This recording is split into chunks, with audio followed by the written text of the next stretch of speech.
Selamat pagi Ibu, perkenalkan saya Didian Vivian yang bertugas pada pagi hari ini. Sebelumnya dari Ibu siapa ya Bu? Ibu Julicia, Bu. Baiklah Ibu Julicia, sebelumnya ada keluhan Bu?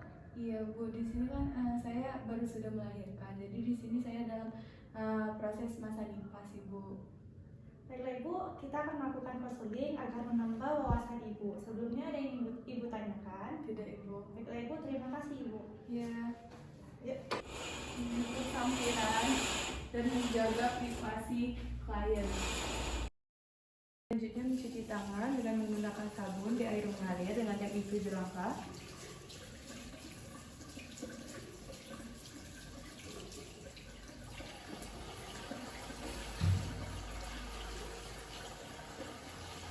Sampai ke siku.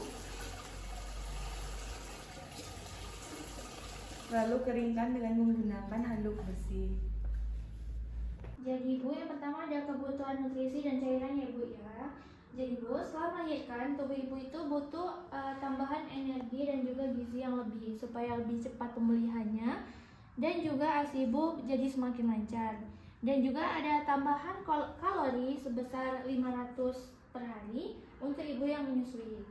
Kemudian ada protein ya Bu ya, seperti telur, ikan, ayam, daging, tahu, dan tempe. Jadi kalau misalnya nggak ada telur bisa ganti ikan, dari ikan bisa diganti ayam ataupun seterusnya ya. Kemudian ada zat besi seperti hati ayam, daging merah, bayam, kangkung, dan kacang-kacangan dan juga telur. Kemudian ada kalsium seperti keju, yogurt, ikan teri, tahu, tempe, dan sayur hijau. Kemudian ada kebutuhan vitamin C seperti jeruk, pepaya, jambu biji, tomat, dan juga stroberi. Jadi ibu nanti bisa pilih di antara yang saya sebutkan tadi ya Bu ya. Nggak perlu terlalu mau stroberi banget, kan ada pepaya yang mudah didapat ya Bu ya. Kemudian kebutuhan asam folat seperti ada bayam, brokoli, alpukat, kacang hijau, dan juga jeruk. Jadi selama nifas ini biasanya ibu makan apa ya Bu ya di rumah? Biasanya itu kalau dari proteinnya itu ayam Ibu, sama kalau sayurannya itu bayam. Terus kalau untuk buah-buah itu seperti pisang atau pepaya. Dari makanan yang sudah saya sebutkan tadi, apakah ada makanan yang ibu hindari Bu? Tidak ada. Ada kebutuhan cairan ya Bu ya, selain makan yang saya jelaskan tadi, cairan juga penting banget ya Bu ya untuk ibu nifas. Jadi dianjurkan untuk ibu itu sekitar 2-3 liter per hari atau kurang lebih 8-12 gelas per hari ya Bu ya. Terutama jika ibu sekarang kan sedang menyusui ya Bu ya. Cairan bisa dari air putih Bu, ataupun susu, ataupun kuah dari sayur. Usahakan minum setiap kali selesai menyusui ya Bu ya, supaya tubuh ibu nggak kekurangan cairan dan ASI tetap lancar. Kalau minum sehari kira-kira berapa gelas ya Bu ya? Mungkin sekitar 6 ataupun 7 Bu. Jadi tolong ditingkatkan lagi ya Bu ya untuk minumnya, jadi biar nggak kekurangan cairan. Itu berapa Bu untuk normalnya Bu? 8-12 ya Bu ya. Yang penting ibu makan teratur, minum cukup, dan nggak perlu takut makan banyak selama pilihannya sehat. Ya Bu. Kalau ibu capek atau nafsu makan turun itu wajar ya Bu ya. Tapi tetap usahakan makan sedikit-sedikit tapi sering. Dan jika ibu ada keluhan atau bingung soal makanan, ibu boleh hubungi saya ya Bu ya. Baik Bu, di sini kan Ibu dalam masa nifas ya Bu. Nah, jadi kebutuhan ambulasi atau mobilisasi itu sangat penting ya Bu untuk Ibu, supaya dapat mempercepat pemulihan pada masa nifas dan mencegah terjadinya komplikasi ya Bu. Nah, pada saat Ibu awal setelah melahirkan kemarin kan Ibu sudah melakukan mobilisasi ringan ya Bu di tempat tidur, seperti mengubah posisi tidur dari terlentang, miring kiri dan miring kanan. Nah, itu kemarin ada masalah nggak Bu? Nggak ada Bu. Nggak ada. Nah, tujuan tersendiri dari gerakan itu tadi, tindakan itu tadi, itu untuk mencegahnya terjadi kekakuan pada otot ibu ya Bu. Berarti itu tidak ada masalah pada ibunya ya. Lalu yang kedua itu ibu udah belajar ya Bu duduk di pinggir tempat tidur kemarin ya Bu ya. Udah. Itu ada masalah Bu? Tidak ada Bu. Tidak ada. Nah, itu kita ajarkan secara perlahan duduk di sisi tempat tidur ya Bu, itu agar tidak terjadi pusing pada ibunya pada saat duduk. Nah, lalu yang ketiga itu ada berdiri. Ibunya berdiri secara perlahan kemarin ya Bu. Nah, itu itu supaya ibunya dapat menjaga keseimbangan tubuh kembali ya Bu. Nah, tujuan dari mobilisasi atau ambulasi ini juga itu untuk mencegahnya terjadi trombosis atau mengurangi resiko pembekuan pada darah. Nah, sebelum saya lanjut, apakah Ibu mengerti apa yang saya sampaikan Bu? Ngerti Bu. Nah, baik. Nah, jika Ibu tidak mengerti, Ibu langsung tanyakan ya Bu ya. Nah, selanjutnya itu juga ada untuk melancarkan sirkulasi. Itu untuk membantu aliran darah dan pemulihan jaringan ya Bu. Nah, dan yang keenam itu mengurangi rasa nyeri, kekakuan pada ibunya. Kalau ibu tidak melakukan mobilisasi ringan tadi, ibunya akan kaku. Jadi, maka dari itu kita harus melakukan mobilisasi tadi Bu. Lalu itu juga untuk mendukung pencernaan ibu, membantu pergerakan usus untuk mencegah terjadinya sembelit. Lalu dan yang terakhir itu Bu, untuk meningkatkan kesehatan mental ibu. Karena kan kalau ibu banyak beraktivitas itu suasana hati ibu jadi lebih gembira. Daripada kalau ibu tiduran terus itu ibu akan merasakan kayak lelah, capek, bosan gitu kan Bu ya. Nah, jadi kalau ibu dalam masa nifas ini ibu harus banyak beristirahat, tetapi ibu harus tetap menjaga aktivitas ibu ya Bu. Sampai sini apakah ada yang ditanyakan? Tidak Bu. Baik, kalau tidak kita lanjut ke slide selanjutnya ya Bu. Ya, pada masa nifas ini ibu membutuhkan eliminasi atau BAB dan BAK ya. Kemarin pas sudah melahirkan 6 sampai 8 jam, apakah ibu sudah melakukan BAB Bu? Sudah ya Bu ya. 2 sampai 3 hari itu gimana Bu? Lancar atau tidak BAB-nya? Lancar Bu. Lancar. Baik Ibu, BAB itu sangat dianjurkan Bu ya, apalagi baru udah melahirkan 6 sampai 8 jam itu memang harus dianjurkan untuk BAB. Lalu pada ibu nifas itu mungkin mengalami bisa mengalami sembelit karena hormon, bisa juga akibat pengaruh obat-obatan ataupun aktivitas yang kurang Bu ya. Lalu BAB itu sangat dianjurkan, sangat penting ya Bu ya. Untuk memperlancar BAB itu ibu bisa mengonsumsi serat-serat seperti sayur-sayuran, buah-buahan, ataupun biji-bijian, dan untuk mengonsumsi cairan Bu ya, supaya memperlancar BAB-nya. Lalu untuk BAK itu gimana Bu? Seharinya bisa berapa kali? 4 kali ya Bu. Ya, kalau untuk BAK-nya udah baik ya Bu ya, karena normalnya itu 4 sampai 6 kali Bu ya untuk BAK-nya. Itu mungkin setelah melahirkan pada ibu nifas itu mungkin bisa mengalami kesulitan kontrol kandung kemih karena kelemahan otot dasar panggulnya Bu ya. Lalu BAK itu sangat penting Bu untuk pastikan untuk menjaga supaya ibu tidak dehidrasi. Ibu bisa mengonsumsi cairan seperti air minum atau air putih, lalu bisa susu ataupun bisa jus buah Bu ya, pada untuk memperkuat otot panggulnya. Itu ibu apakah ibu apakah ibu sudah melakukan senam kegel Ibu? Sudah Bu ya, dan setiap hari ibu lakukan senam kegel supaya untuk memperkuat otot panggul ibu. Baik Ibu, selanjutnya kita akan memberi konseling tentang kebersihan atau personal hygiene selama masa nifas Ibu ya Bu. Yang pertama itu Ibu harus menjaga kebersihan dari diri Ibu. Ibu bisa membersihkan menggunakan air hangat sesudah BAB ataupun BAK ya Bu. Ibu bisa menggunakan air hangat dan mengeringkannya menggunakan handuk ataupun tisu ya Bu. Selanjutnya Ibu biasanya sehari itu berapa kali ya Bu ganti pembalut-nya? Biasanya 3 sampai 5 sampai 6 kali. Bagus ya Bu, apalagi pada saat darahnya masih banyak, Ibu harus sesering mungkin untuk mengganti pembalut ya Bu. Lalu Ibu juga harus menjaga kebersihan Ibu seperti mandi secara teratur. Ibu biasanya sehari itu berapa kali Bu mandinya Bu? 2 kali. Bagus ya Bu, Ibu juga harus menjaga kebersihan tubuh Ibu agar mencegah dari infeksi.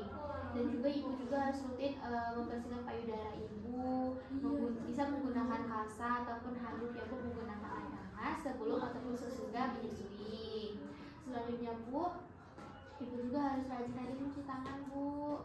Untuk mencuci tangan menggunakan sabun, air mengalir ya Bu, sebelum ataupun sudah menyusui. Pada saatnya itu adik lakinya harus mencuci tangan ya Bu. Selanjutnya Bu, Ibu juga misalkan sudah buang air kecil ataupun buang air besar, ibu juga harus mencuci tangan menggunakan sabun ya Bu. Lalu ibu biasanya sehari itu berapa kali Bu gosok giginya Bu? 2 kali biasanya. Bagus ya Bu. Ibu juga harus menjaga kebersihan gigi ibu, terutama kan ibu masih dalam masa nifas. Jadi ibu itu rentan untuk terjadi mengalami infeksi ya Bu. Yang terakhir itu ibu juga harus rutin menjaga rambut ibu, perawatan rambut ibu. Ibu biasanya keramas seminggu itu berapa kali Bu? Saya biasanya 2 hari sekali itu saya keramas Bu. 2 hari sekali ya Bu. Bagus ya Bu. Ibu juga bisa keramas seperti biasanya, misalkan sehari sekali ya Bu, seperti biasa sebelum ibu masa nifas, untuk menjaga kebersihan rambut ibu. Ibu, dari penjelasan tadi apakah ada yang ingin ibu tanyakan atau ada yang belum jelas Bu? Cukup jelas semua. Baik ibu, kita lanjut ke lembar balik selanjutnya ya Bu. Baik Ibu, kita lanjut ya Ibu untuk kebutuhan istirahat Ibu. Baik Ibu, di sini saya akan bertanya dulu, Ibu biasanya kalau malam itu tidurnya berapa jam ya Bu selama masa nifas? Kalau untuk tidur tuh kurang Bu, karena sering begadang Bu, dan juga istirahatnya kurang Bu. Baik Ibu, itu normal ya Ibu untuk jadi masa nifas, karena mungkin saat malam ada yang terbangun nangis dan rewel. Tapi kebutuhan istirahat itu Ibu harus tetap penuhi ya Ibu, karena itu penting dalam masa nifas. Tidur malam itu minimal 6 sampai 8 jam ya Ibu. Terus itu tidur siang Ibu ada tidur nggak Bu? Kadang-kadang ada Bu, kadang-kadang nggak sama sekali. Oke, jadi kalau tidur siang itu sangat dianjurkan ya Ibu, 1 sampai 2 jam atau 20 sampai 30 menit itu juga nggak apa-apa Bu. Di sela-sela bayi Ibu tidur, Ibu juga bisa memanfaatkan waktu sebaik mungkin. Ibu bisa juga istirahat atau Ibu bisa mengerjakan pekerjaan Ibu yang lainnya. Karena tidur siang ini sangat berpengaruh pada tubuh kita ya Bu dalam masa nifas, untuk pemulihan tubuh, terus menjaga stamina Ibu, untuk menjaga kesehatan mental supaya tidak stres dan kelelahan berlebihan ya Ibu. Dan Ibu juga bisa meminta peran dari suami Ibu atau keluarga Ibu untuk membantu Ibu dalam menjaga bayi Ibu, atau di saat Ibu ingin melakukan pekerjaan lain, saat bayinya lagi antang, Ibu bisa minta tolong suami atau keluarga Ibu untuk mengasuhnya ya Ibu, supaya badan Ibu tetap terjaga staminanya dan kebutuhan istirahat Ibu juga terpenuhi. Baiklah Ibu, apakah ada yang ingin ditanyakan? Tidak Ibu. Baik Ibu, di sini kita akan menjelaskan tentang kebutuhan seksual setelah masa nifas ya Bu. Iya. Kenapa itu kita butuhkan Bu? Karena tubuh ibu itu butuh waktu untuk pulih ya Bu ya, secara fisik dan hormonal. Dan masa ini ibu tetap punya kebutuhan seksual, tapi biasanya ada perubahan besar Bu. Seperti hasrat seksual ibu tuh menurun Bu. Jadi ibu tuh kurang berhasrat lah ya Bu ya. Yang kedua itu ada rasa nyeri atau tidak nyaman saat berhubungan intim. Jika ibu merasakan nyeri dan tidak nyaman, ibu jangan ragu untuk jujur sama suaminya. Iya, bilang jika sakit atau ibu tidak nyaman.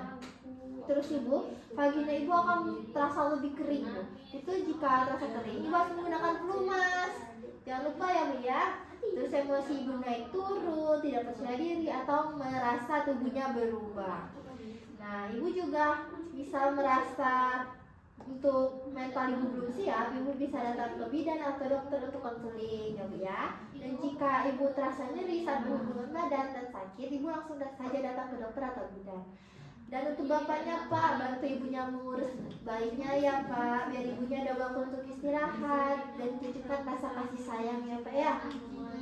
Dan kapan ya Bu ya waktu yang aman untuk mulai berhubungan seksual lagi? Itu dimulai pada setelah 4 sampai 6 minggu ya Bu ya. Yang asalkan yang pertama tidak ada nyeri hebat, yang kedua luka sudah sembuh ya Bu ya, yang ketiga itu tidak terjadi pendarahan lagi atau tidak keluar darah lagi ya Bu ya, dan yang terakhir itu ibu sudah merasa sehat secara fisik dan hormonal. Dan ibu jangan lupa sebelum kembali berhubungan seksual menggunakan kontrasepsi ya Bu ya, untuk mencegah terjadinya kehamilan tanpa diinginkan atau kebobolan ya Bu ya. Nah itu ibu bisa cegah menggunakan yang pertama KB suntik 3 bulan, pil KB laktasi, implan atau ayun. Baik Ibu, kita lanjut ke slide selanjutnya ya. Yaitu kebutuhan olahraga atau senam ya Bu. Sebelumnya saya akan menjelaskan apa itu senam nifas. Jadi senam nifas itu adalah gerakan kecil yang dilakukan setelah ibu melakukan persalinan ya Bu. Biasanya dilakukan pada hari pertama sampai minggu ke-6. Senam nifas ini bisa dilakukan apabila ibu tidak ada komplikasi, ibu tidak terdapat perdarahan hebat, dan ibu merasa cukup kuat ya Bu. Sebelumnya apakah ibu sudah melakukan senam nifas Bu? Sudah. Bagus Bu. Jadi manfaat senam nifas ini yang pertama yaitu mempercepat pemulihan pada ibu. Kemudian ibu merasa lebih sehat fisik dan mental. Terus lebih siap merawat bayinya, dan ibu akan merasa lebih nyaman pada saat menyusui dan beraktivitas ya Bu. Kalau untuk olahraga pada hari pertama sampai hari kedua itu ibu biasanya bisa melakukan latihan pernapasan dalam. Kemudian pada hari ketiga sampai hari keempat ibu bisa melakukan senam Kegel ya Bu. Kemudian pada hari kelima sampai hari ketujuh ibu bisa melakukan latihan posisi duduk dan berdiri perlahan, seperti ibu pada saat berada di kursi, ibu bisa melakukan duduk dan berdiri secara perlahan ya Bu, bisa juga dibantu oleh suami ibu. Kemudian pada hari ke-8 ibu bisa melakukan jalan santai di sekitaran ruangan, seperti ibu bisa menyapu, membereskan baju-baju bayi atau kegiatan lainnya ya Bu. Sebelumnya ibu sudah sering beraktivitas kan Bu? Iya. Dan apabila ibu merasa kelelahan, ibu bisa minta tolong dibantu oleh suaminya ya Bu. Kemudian ibu juga harus memperbaiki pola tidur ya Bu. Itu yang bertujuan agar ibu merasa lebih rileks dan badannya tidak kelelahan ya Bu. Sebelumnya dari penjelasan yang saya jelaskan tadi, apakah ibu sudah paham semua? Paham Bu. Apakah ibu sudah mengerti? Mengerti Bu. Apakah ibu sudah melakukannya di rumah atau belum Bu? Sudah Ibu. Sudah dilakukan semua ya Bu? Iya, bagus Bu. Bagus. Terus makanannya sudah sesuai yang dijelaskan tadi, sudah ibu coba semua ya Bu? Sudah Bu. Terus sekarang kondisi ibu sudah lebih membaik atau gimana Bu? Sudah lebih baik Bu, badannya sudah lebih enak, tidak ada sakit Bu. Oh, jadi tidak ada keluhan lagi ya Bu? Tidak ada. Baik Bu, nanti jika ibu ada keluhan atau ibu merasakan ketidaknyamanan, ibu bisa datang kembali ya Bu, atau bisa menghubungi saya. Baik Ibu. Terima kasih ya Bu atas kerjasamanya. Terima kasih Bu.